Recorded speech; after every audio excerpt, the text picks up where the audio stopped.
وَإِذْ قَالَ إِبْرَاهِيمُ رَبِّ اجْعَلْ هَذَا بَلَدًا آمِنًا وَارْزُقْ أَهْلَهُ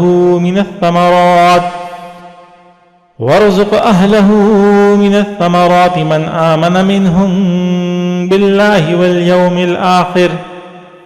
اور وہ وقت بھی یاد کرو جب ابراہیم نے کہا تھا کہ اے میرے پروردگار، اس کو ایک پرامن شہر بنا دیجیے، اور اس کے باشندوں میں سے جو اللہ اور یوم آخرت پر ایمان لائیں انہیں قسم قسم کے پھلوں سے رزق عطا فرمائیے۔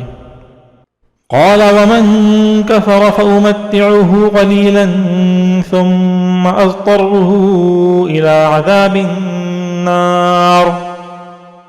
اللہ نے کہا، اور جو کفر اختیار کرے گا اس کو بھی میں کچھ عرصے کے لیے لطف اٹھانے کا موقع دوں گا، مگر پھر اسے دوزخ کے عذاب کی طرف کھینچ لے جاؤں گا۔ وَبِئْسَ الْمَصِيرُ، اور وہ بدترین ٹھکانہ ہے۔